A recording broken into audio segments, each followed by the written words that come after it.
வணக்கம். இன்றைய முக்கிய செய்திகள். நெல்லித்தோப்பு தொகுதி சுந்தரம் மேஸ்திரி வீதியில் விஷவாயு தாக்கி 2 பேர் புதுச்சேரி அரசு பொது மருத்துவமனையில் அனுமதி. பாராளுமன்ற தேர்தல் தோல்விக்கு புதுச்சேரி பாஜக தலைவர் செல்வ கணபதி எம்பி தான் காரணம். பாஜக மாநில செயலாளர் அரை நிர்வாணம் போராட்டம் நடத்தி அரசியலில் பெரும் பரபரப்பு. புதுநகர் பகுதி ரேஷன் கார்டுதாரர்களுக்கு ரூபாய் 25,000 அரசு நிவாரணம் வழங்க வேண்டும். சமூக ஆர்வலர் வழக்கறிஞர் சசிபாலன் வலியுறுத்தல். புதுச்சேரியில் விஷவாயு தாக்கி 3 பேர் உயிரிழந்த விவகாரத்தில் நீதிபதி தலைமையில் நீதி விசாரணை நடத்த வேண்டும். விசாரணை முடியும் வரை மாவட்ட ஆட்சியர் கட்டுப்பாட்டில் அரசு நிர்வாகம் வர வேண்டும். அதிமுக மாநில செயலாளர் அன்பழகன் கோரிக்கை. இனி விரிவான செய்திகள். நெல்லித்தோப்பு தொகுதி சுந்தரம் மேஸ்திரி வீதியில் விஷவாயு தாக்கி 2 பேர் புதுச்சேரி அரசு பொது மருத்துவமனையில் தற்போது சிகிச்சை பெற்று வருகின்றனர். இந்த நிலையில் இதனை திமுக தலைமை செயற்குழு உறுப்பினர் JVS ஆறுமுகம் நேரடியாக சென்று பாதிக்கப்பட்ட குடும்பத்திற்கு ஆறுதல் கூறினார். மேலும் சாக்கடை நிரம்பி இருந்ததனால் இந்த பிரச்சனை என்று அதிகாரிகள் தெரிவித்தனர். நடவடிக்கை எடுக்க வேண்டும் என்றும் கோரிக்கை வைத்தனர். மேலும் இதேபோல் தொடர்ந்து பாதிப்பு ஏற்பட்டால் மக்களை திரட்டி அரசுக்கு துறை சார்ந்த அதிகாரிகளுக்கும் எதிராக போராட்டம் நடத்துவோம் என்றும் கூறியுள்ளார்.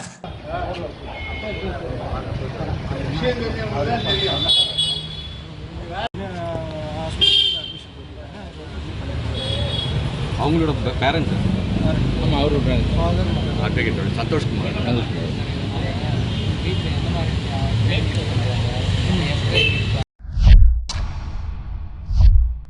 பாராளுமன்ற தேர்தல் தோல்விக்கு புதுச்சேரி பாஜக தலைவர் செல்வ கணபதி எம்பி தான் காரணம். எனவே அவர் மாநில தலைவர் பதவியை விட்டு விலக வேண்டும் என்று பாஜக மாநில செயலாளர் அரை நிர்வாண போராட்டம் நடத்தியது புதுச்சேரி அரசியலில் பெரும் பரபரப்பை ஏற்படுத்தி உள்ளது. புதுச்சேரியில் பாஜக தலைவராக பாராளுமன்ற உறுப்பினர் செல்வ கணபதியை கடந்த வருடம் பாஜக தேசிய தலைமை அறிவித்தது.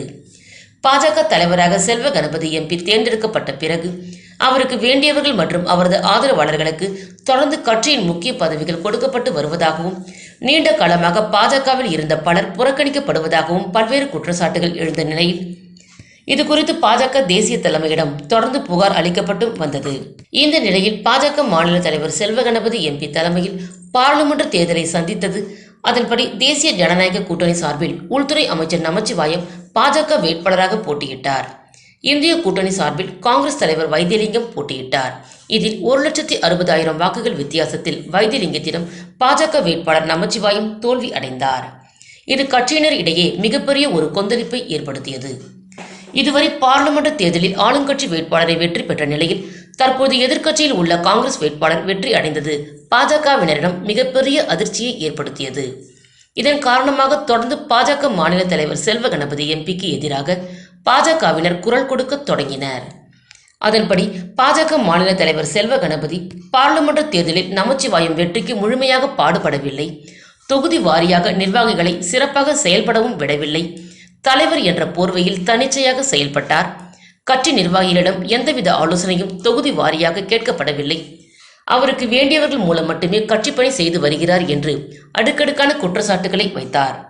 இத்தகைய சூழலில் இன்று பாஜக மாநில செயலாளர் ரத்தினவேல் பாஜக கட்சி தலைமை அலுவலகத்திற்கு மேல் சட்டை இல்லாமல் அரை நிர்வாணமாக வந்து கூட்டரங்கின் மேடையில் அமர்ந்து கொண்டு பாஜக மாநில தலைவர் செல்வ கணபதி உடனடியாக பதவி விலக வேண்டும், அவரை கட்சி மேலிடம் உடனடியாக நீக்க வேண்டும் என்று வலியுறுத்தி கோஷங்களை எழுப்பியவாறே அமர்ந்திருந்தார். அவரை அங்கிருந்த பாஜக நிர்வாகிகள் சமாதானப்படுத்த முயற்சி செய்தும் தொடர்ந்து அவர் போராட்டத்தில் ஈடுபட்டதனால் அவரை நிர்வாகிகள் அங்கிருந்து அப்புறப்படுத்தி காரில் ஏற்றி அனுப்பி வைத்தனர். திடீரென்று பாஜக கட்சி தலைமை அலுவலகத்தில் கட்சித் தலைவரை மாற்ற வேண்டும் என்று பாஜகவினரை அரை நிர்வாண போராட்டம் நடத்தியது புதுச்சேரி அரசியலில் பெரும் பரபரப்பை ஏற்படுத்தி உள்ளது.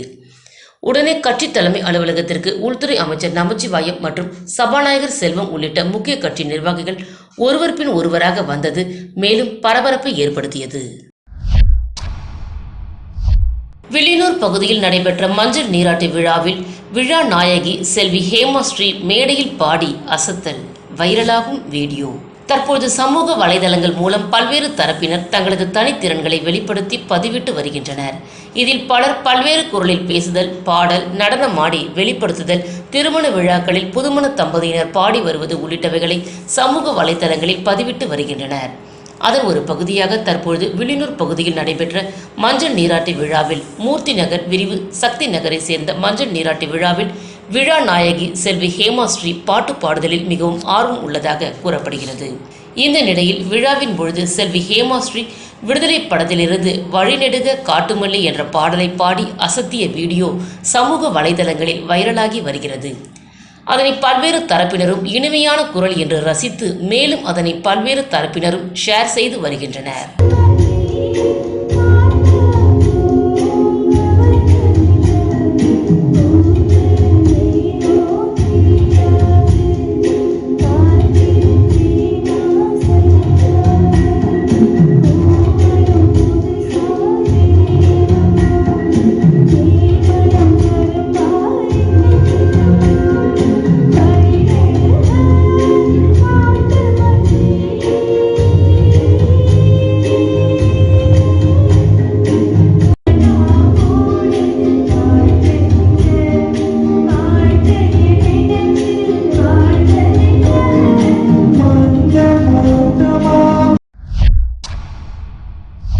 திராவிட முன்னேற்றக் கழகத்தின் விழுப்புரம் தெற்கு மாவட்ட பொறுப்பாளராக டாக்டர் பொன் கௌதம சிகாமணி அவர்களை நியமனம் செய்த மாண்புமிகு தமிழ்நாடு முதலமைச்சர் அவர்களுக்கும் மாண்புமிகு விளையாட்டுத்துறை அமைச்சர் உதயநிதி ஸ்டாலின் அவர்களுக்கும் நன்றி. விழுப்புரம் தெற்கு மாவட்ட பொறுப்பாளராக அரியணை ஏறும் எங்கள் தளபதி டாக்டர் பொன் கௌதம சிகாமணி அவர்களின் பணி சிறக்க தொல்லாமூர் திமுக சார்பில் பாராட்டி வாழ்த்துகிறோம்.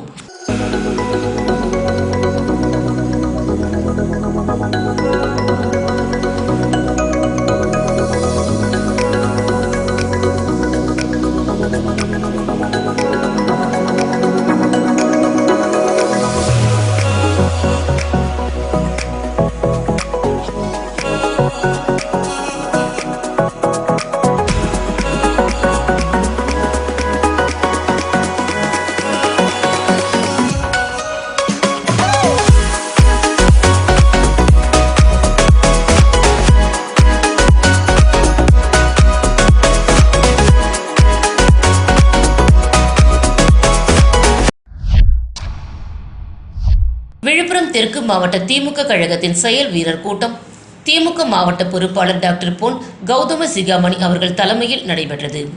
விக்கிரவாண்டி இடைத்தேர்தல் திமுக கூட்டணி வேட்பாளர் அறிமுக கூட்டத்திற்கு தமிழ்நாடு கல்வித்துறை அமைச்சர் பேராசிரியர் அவர்கள் தலைமையேற்று விக்கிரவாண்டி தேர்தல் வெற்றி வேட்பாளர் அன்னியூர் சிவா அவர்களை அறிமுகப்படுத்தியும் மாபெரும் வாக்கு வித்தியாசத்தில் வெற்றி பெற வியூகங்களை வகுத்தும் பேருரை ஆற்றினார். கூட்டத்தில் திமுக கழகத்தின் மாநில நிர்வாகிகள் மற்றும் மாவட்ட கழக நிர்வாகிகள் இவர்களுடன் வானூர் ஒன்றிய சேர்மன் உஷா முரளி, வானூர் கிழக்கு ஒன்றிய செயலாளர் PKT முரளி, திமுக கழக மாநில குழு உறுப்பினர் தொல்லாமூர் TR இளங்கோவன், வானூர் மேற்கு ஒன்றிய செயலாளர் ரா மைதிலி ராஜேந்திரன், கிளியனூர் ஒன்றிய செயலாளர் ராஜி, கோட்டக்குப்பம் நகராட்சி சேர்மன் S ஜெயமூர்த்தி இவர்களுடன் ஒன்றிய நகராட்சி பேரூராட்சி செயலாளர்கள் மற்றும் அணிகளின் தலைவர்கள் மற்றும் நிர்வாகிகள் தொண்டர்கள் படைசூழ கலந்து கொண்டனர்.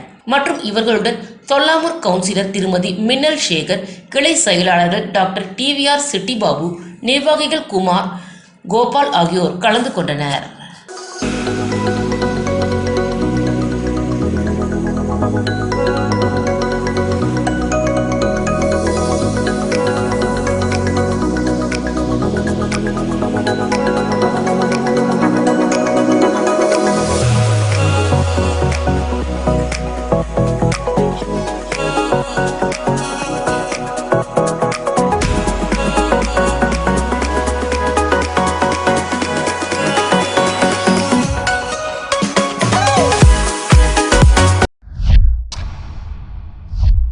உலக இரத்த தான தினத்தை முன்னிட்டு புதுச்சேரி இந்திரா காந்தி அரசு மருத்துவக் கல்லூரி இரத்த வங்கி மற்றும் புதுச்சேரி இரத்த பரிமாற்ற குழுமம் இணைந்து இன்று மாலை 5 மணி அளவில் புதுச்சேரி கடற்கரை காந்தி சிலை முதல் புதுச்சேரி தாவரவியல் பூங்கா வரை இரத்த தான விழிப்புணர்வு நடைபேரணியை நடத்தியது. இந்த நிகழ்வை கல்லூரி இயக்குனர் டாக்டர் C உதயசங்கர் மற்றும் புதுச்சேரி எய்ட்ஸ் கட்டுப்பாட்டு சங்க இயக்குனர் டாக்டர் சித்ரா தேவி ஆகியோர் இணைந்து கொடியசைத்து தொடங்கி வைத்தனர். புலம் முதல்வர் டாக்டர் ராமச்சந்திர பட், கல்லூரி மருத்துவ கண்காணிப்பாளர் டாக்டர் ஜோசப் ராஜேஷ், கல்லூரியின் நோயியல் துறை தலைவர் டாக்டர் CS பானு, ஸ்ரீ ரத்த வங்கி மருத்துவ அதிகாரி டாக்டர் S கார்த்திகேயன் ஆகியோர் உடன் இருந்து சிறப்பித்தனர். இந்த விழிப்புணர்வு பேரணியில் இரத்த தானத்தின் முக்கியத்துவம் குறித்த வாசகங்களை உடைய பதாகைகளை ஏந்தி கொண்டு இந்திரா காந்தி அரசு மருத்துவக் கல்லூரி மற்றும் செவிலிய கல்லூரியின் மாணவர்கள் திரளானோர் ஆர்வமுடன் பங்கேற்றனர். இந்த நிகழ்விற்கான ஏற்பாட்டினை இரத்த வங்கி ஊழியர்கள் சிறப்புடன் செய்திருந்தனர். முத்தியால்பேட்டை வட்டார காங்கிரஸ் கமிட்டி தலைவர் கிருஷ்ணராஜ் தலைமையில் தியாகராஜன் பிசிசி முன்னிலையில் பாராளுமன்ற தேர்தலில் அதிக வாக்குகள் வித்தியாசத்தில் வெற்றி பெற்ற புதுச்சேரி பிரதேச காங்கிரஸ் கமிட்டியின் தலைவர் வி வைத்தியலிங்கம் அவர்கள் முத்தியால்பேட்டை தொகுதி காங்கிரஸ் நிர்வாகிகள் அனைவரும் சால்வை அணிந்து பூங்கொத்து கொடுத்து பழக்குடை வழங்கி வாழ்த்தி வணங்கினார்கள். நிகழ்ச்சியில் துணைத் தலைவர்கள் சுரேஷ், மணவாளன், வேலு, சிவசங்கரன், பொதுச் செயலாளர்கள் குணசேகர், முகுந்தன், குமார், பொருளாளர் சதீஷ், செயலாளர்கள் கோவிந்தன், கருணாமூர்த்தி, மேரி, தொகுதி மகிழா காங்கிரஸ் தலைவி அம்சா, கலைவாணி, முன்னாள் வட்டார காங்கிரஸ் தலைவர்கள் பன்னீர்செல்வம், செல்வாம்பிகை, மாநில மீனவர் அணி நிர்வாகி புகழேந்தி, முன்னாள் நிர்வாகி துளசி ராகவன், தொகுதி இளைஞர் காங்கிரஸ் துணைத் தலைவர் அமுத கணேஷ் மற்றும் காங்கிரஸ் நிர்வாகிகள், தொண்டர்கள் அனைவரும் கலந்து கொண்டு வாழ்த்துக்கள் தெரிவித்தார்கள்.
பத்தாண்டுகளுக்கும் மேலாக புதர் மண்டி கிடந்த சமூக விரோதிகளின் கூடாரமாக விலகிய காமராஜர் நகர் தொகுதி சாமிப்பிள்ளை தோட்டம், பகத்சிங் நகர் சிங்கம் பூங்காவை முழுவதுமாக 2 கட்டமாக துப்புரவு பணியில் ஈடுபட்டு பூங்கா முழுவதும் சுத்தம் செய்யப்பட்டு இன்று நிறைவு பெற்றது. புதுச்சேரி பாரியின் அரண் பசுமை அறக்கட்டளை சார்பில் இன்று காலை 10 மணிக்கு சாமிப்பிள்ளை தோட்டம் பகுதியில் உள்ள சிங்கம் பூங்கா 2ஆம் கட்டமாக புனரமைப்பு தூய்மைப்படுத்தும் பணி நடைபெற்றது. இதில் பாரியின் அரண் பசுமை அறக்கட்டளை தலைவர் பாஸ்கர் ஜெயலட்சுமி, எலிசபெத் ராணி, செல்வி, ராஜலட்சுமி துவக்கி வைப்பார்கள். வழக்கறிஞர் கார்கி, வழக்கறிஞர் ஆறுமுகம், காவலன் கோபாலகிருஷ்ணன், மணிகண்டன், ஜெயலட்சுமி, பார்த்தசாரதி, லாஸ்பேட்டை காவல் நிலைய உதவி ஆய்வாளர் பாக்ஷா, நவீன்குமார் மற்றும் கிராம நிர்வாகிகள் புண்ணியகோடி, வேலு, மணிகண்டன் மற்றும் ஊர் பொதுமக்கள் கலந்து கொண்டனர்.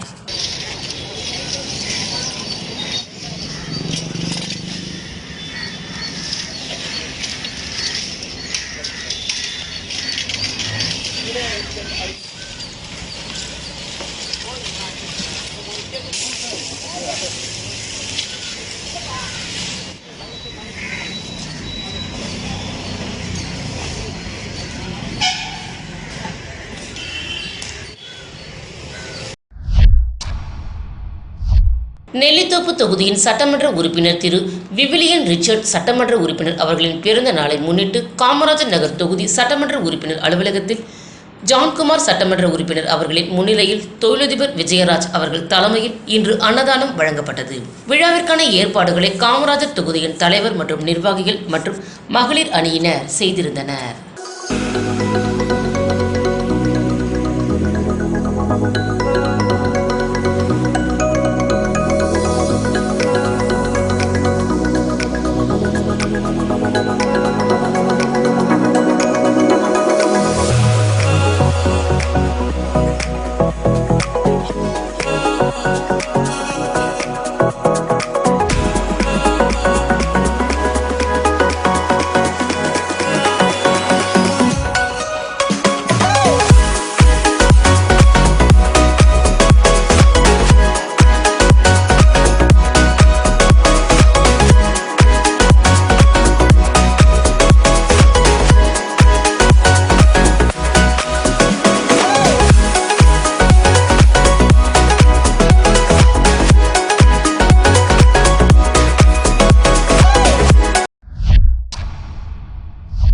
உழவர்கரை சட்டமன்ற தொகுதி வழக்கறிஞர் சசிபாலன் இன்று வெளியிட்டுள்ள அறிக்கையில் கூறியிருப்பதாவது: உழவர்கரை சட்டமன்ற தொகுதிக்கு உட்பட்ட ரெட்டியார்பாளையம் புதுநகரில் விஷவாயு தாக்கி 3 பேர் இறந்த நிலையில் மேலும் பலர் மருத்துவமனையில் சிகிச்சை பெற்று வருகின்றனர். அங்கு வசித்த மக்கள் வீட்டிலிருந்து வெளியேற்றப்பட்டு அரசு பள்ளியில் முகாம் அமைத்து தங்க வைக்கப்பட்டுள்ளனர். இதன் காரணமாக அந்த பகுதி மக்களின் இயல்பு வாழ்க்கை பெரிதும் பாதிக்கப்பட்டுள்ளது. எனவே புதுச்சேரி அரசு இதனை இயற்கை பேரிடராக கருத்தில் கொண்டு புதுநகர் பகுதியை சார்ந்த அனைத்து குடும்ப அட்டைதாரர்களுக்கும் எவ்வித பாகுபாடும் இன்றி ரூபாய் 25,000 நிவாரணமாக அறிவிக்க வேண்டும். இவ்வாறு அதில் கூறியுள்ளார். புதுவையின் சிறந்த கல்வி நிறுவனமான AIMS institute of hotel management கல்லூரியில் பயிலும் மாணவர்கள் தங்களின் செய்முறை பயிற்சி வகுப்புகளின் வாயிலாக தங்களின் திறனை மேம்படுத்திக் கொள்கின்றனர். புதுவையிலேயே எக்கல்லூரியிலும் இல்லாத வகையில் குறிப்பாக மாணவர்கள் பிரபலமான வெளிநாட்டு உணவு வகைகளை வெளிநாட்டு முறைப்படி சமைத்து பயிற்சி பெற்றனர். இதனை மாணவர்கள் ஆர்வமுடன் கற்றுக்கொண்டனர். மேலும் மாணவர்களிடம் பேசிய பொழுது மாணவர்கள் கூறியதாவது: எங்களுக்கு பயிற்றுவிக்கும் வகுப்புகள் எளிய முறையில் செய்முறை வகுப்புகளாக நடத்தப்படுவதனால் எங்களுக்கு கற்கும் பொழுது சிரமமாக இருந்ததில்லை. 2024ஆம் ஆண்டிற்கான சேர்க்கை நடைபெற்று வருகிறது. 50% கட்டண சலுகையுடன் கல்வி பயில முந்துங்கள். Today, our senior batches in the Italian cuisine in food production practical. I hope the teachers are came very well. I appreciate their efforts. And one thing I want to say, our AIMS Institute focusing mainly on factory-oriented classes for the students. They learn easily to adapt star hotels, to face the challenges and face the foreign guests. We improve their communication skills also by conducting their personal development classes, and the admissions are going on with 50% of scholarship. I welcome the students, those who are poor in school marks, kindly choose our college.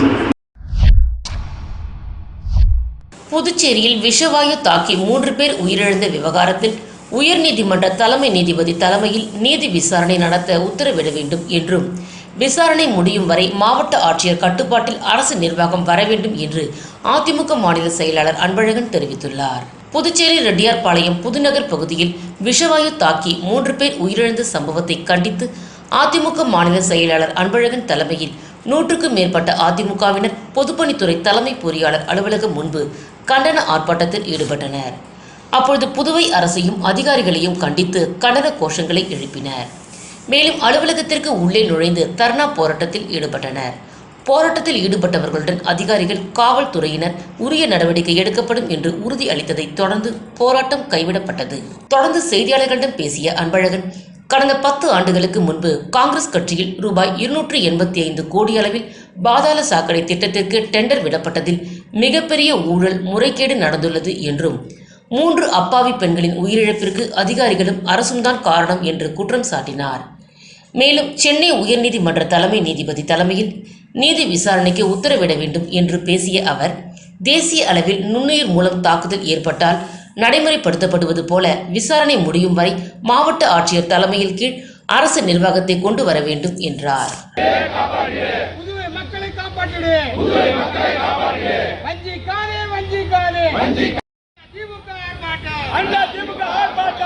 Puduvai அரசு புதுவை அரசு மானங்கெட்ட புதுவை அரசு திறமையற்ற புதுவை அரசு பணியில் விலகு திறமையற்ற அரசு மக்கள் விரோத அரசு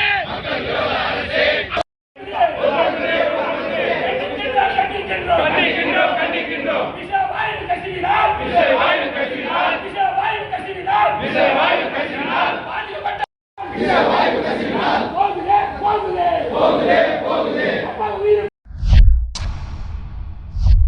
புதுச்சேரியில் மீன்பிடி தடைக்காலம் முடிவடைந்த நிலையில் மீனவர்கள் சிறப்பு யாகம் வளர்த்து 200க்கும் மேற்பட்ட விசைப்படகுகளில் 5000த்திற்கும் மேற்பட்ட மீனவர்கள் மீண்டும் மீன்பிடிக்க கடலுக்குள் சென்றனர். புதுச்சேரியில் வங்கக்கடலில் 61 நாட்கள் மீன்பிடி தடைக்காலம் முடிந்து மீனவர்கள் கடலுக்குள் சென்றனர். தடைக்காலம் முடிந்து புதுச்சேரி துறைமுகத்தில் இருந்து புறப்படும் முன்பாக மீன்வளம் பெருக வேண்டும், மக்கள் வளமோடு வாழ வேண்டும், மீனவர்களின் நலம் வாழ்வாதாரம் பெருக வேண்டும் என்று சிறப்பு யாகம் வளர்த்தனர். இதில் திரளான விசைப்படகு உரிமையாளர்கள் மற்றும் மீனவ பஞ்சாயத்து நிர்வாகிகள் கலந்து கொண்டனர். அதனைத் தொடர்ந்து இன்று அதிகாலை 3 மணி அளவில் சூடம் ஏற்றி பூஜை செய்து கடல் மாதாவை வணங்கி புதுச்சேரி அனைத்து பகுதிகளையும் சேர்ந்த 5000த்திற்கும் மேற்பட்ட மீனவர்கள் மீன்பிடிக்க சென்றனர். ஆழ்கடல் பகுதிகளில் கடந்த ஏப்ரல் 15ஆம் தேதி முதல் 61 நாட்கள் மீன்களின் இனப்பெருக்க காலம் என்று வரையறுக்கப்பட்டு விசைப்படகுகள் மீன்பிடி தடைக்காலம் அமுலில் இருந்தது. தடைக்காலம் இன்று இரவோடு முடிவடையும் நிலையில் புதுச்சேரி துறைமுகத்தில் உள்ள 200க்கும் மேற்பட்ட விசைப்படகுகளில் மீனவர்கள் மீண்டும் மீன்பிடிக்க கடலுக்குள் புறப்பட்டு சென்றனர். 2 மாதமாக வெறிச்சோடி காணப்பட்ட மீன்பிடி துறைமுகம் இன்று மீனவர்கள் மீண்டும் சென்றதனால் களை கட்டி உள்ளது. விசைப்படகுகள் புறப்படுவதற்கு முன்னதாக கடல் அன்னைக்கும் படகுகளுக்கும் யாகம் செய்யப்பட்ட புனித நீர் தெளித்து சிறப்பு பிரார்த்தனைகள் செய்து அனுப்பி வைத்தனர். 2 மாத காலத்திற்கு பிறகு மீன்பிடிக்க செல்வதனால் அதிக அளவில் மீன்கள் கிடைக்கும் என்று மீனவர்கள் நம்பிக்கை தெரிவித்துள்ளனர். புதுச்சேரியினுடைய விசைப்படகு உரிமையாளர் சங்க தலைவர் சங்கன்ற ஒரு அடிப்படையில் நாங்கள் ஏகமனதாக முடிவெடுத்து 60 நாளும் நாங்கள் இருந்து மீன் வளம் பெருகணுன்ற ஒரு அடிப்படைக்காக நாங்கள் அதை கட்டுப்பாட்டு நிலையில் நின்று மேலும் இருக்கிற சமுதாயத்தினுடைய நலம் பெருகுன்ற ஒரு அடிப்படைக்காக நாங்கள் யாகம் வளர்த்து இந்த பூஜை பண்ணி எல்லாருமே ஒரு 200 படகு இருக்குது. 200 படகு ஒரு 4000-5000 பேர் இதில் வாழ்வாதாரம் அடங்கியிருக்கு. அது அத்தனை பேருமே நாளையில் இருந்து காலை 3:30 மணியில் தொழிலுக்கு செல்லலான்ற ஒரு யாகம் வளர்த்தி அதை நாங்கள் நடைமுறைப்படுத்தி இருக்கிறோம். இன்று அனைத்து சமூக அமைப்புகள் மற்றும் தன்னார்வலர்கள் கூட்டமைப்பு சார்பாக ரெட்டியார்பாளையம் புதுநகரில் மக்களின் விழிப்புணர்வு அளிப்பதற்காக எங்களுடன் சுகாதாரத்துறை செவிலியர்கள் மற்றும் ஊழியர்கள் பங்கு கொண்டனர். இறந்த சிறுமியின் வீட்டிற்கு சென்று சிறுமியை அரவணைத்து வைத்திருந்த பாட்டி மற்றும் உறவினர்களுக்கு வருத்தம் தெரிவித்தோம். அவர்கள் அப்பொழுது கூறியதாவது, எதிர்பாராமல் ஏற்பட்ட இந்த விபத்தினை எங்களால் ஏற்க முடியவில்லை என்று உறவினர்கள் தெரிவித்தனர். மேலும் 2 பெண்மணிகள் இறந்த வீட்டிற்கும் சென்றோம். அவர்களை பார்த்து ஆறுதல் கூறிவிட்டு வந்தோம். அப்பொழுது எங்களுடன் கூட்டமைப்பை சார்ந்த தலைவர் சித்தானந்தம், செயலர் கோவிந்தராஜன், கருணாநிதி, சமூக ஆர்வலர் அஞ்சலி, ரவி ஆகியோர் கலந்து கொண்டார்கள். மக்களின் விழிப்புணர்வுக்காக எல்லா இடங்களிலும் உரையாடி முகக்கவசம் அளித்து சுகாதார விழிப்புணர்வுடன் இருக்கும்படியும் அங்கு அனைத்து கழிவறைகளுக்கும் புதிய தொடர்பு கொடுப்பதை மேற்பார்வை செய்தோம். இனி வரும் நாட்களில் அரசு இதுபோன்ற அசாதாரணமான சூழ்நிலைகள் ஏற்படாத வகையில் தகுந்த நேரத்தில் கட்டமைப்பு பணிகளை செயல்படுத்த வேண்டும் என்ற கோரிக்கையினை சமூக கூட்டமைப்பின் சார்பாக வைத்துள்ளோம். இந்த விழிப்புணர்வு செயலில் ஈடுபட்ட அனைத்து சமூக அமைப்புகள் மற்றும் தன்னார்வலர்கள் கூட்டமைப்பில் உள்ள அனைவருக்கும் நன்றி. தயவுசெய்து மாஸ்க் போட்டு வேலை செய்யுங்க. நம்ம இது ஒரு முக்கியமான ஒரு விஷயமா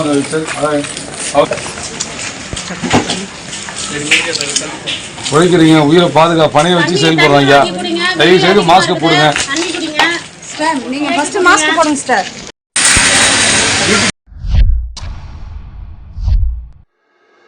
மீண்டும் முக்கிய செய்திகள். நெல்லித்தோப்பு தொகுதி சுந்தரம் மேஸ்திரி வீதியில் விஷவாயு தாக்கி 2 பேர் புதுச்சேரி அரசு பொது மருத்துவமனையில் அனுமதி. பாராளுமன்ற தேர்தல் தோல்விக்கு புதுச்சேரி பாஜக தலைவர் செல்வ கணபதி MP தான் காரணம். பாஜக மாநில செயலாளர் அரை நிர்வாணம் போராட்டம் நடத்தி அரசியலில் பெரும் பரபரப்பு. புதுநகர் பகுதி ரேஷன் கார்டுதாரர்களுக்கு ரூபாய் 25,000 அரசு நிவாரணம் வழங்க வேண்டும். சமூக ஆர்வலர் வழக்கறிஞர் சசிபாலன் வலியுறுத்தல். புதுச்சேரியில் விஷவாயு தாக்கி 3 பேர் உயிரிழந்த விவகாரத்தில் நீதிபதி தலைமையில் நீதி விசாரணை நடத்த வேண்டும். விசாரணை முடியும் வரை மாவட்ட ஆட்சியர் கட்டுப்பாட்டில் அரசு நிர்வாகம் வர வேண்டும். அதிமுக மாநில செயலாளர் அன்பழகன் கோரிக்கை. இத்துடன் சன்ஸ்டார் விரைவு செய்திகள் நிறைவு பெற்றன. வணக்கம்.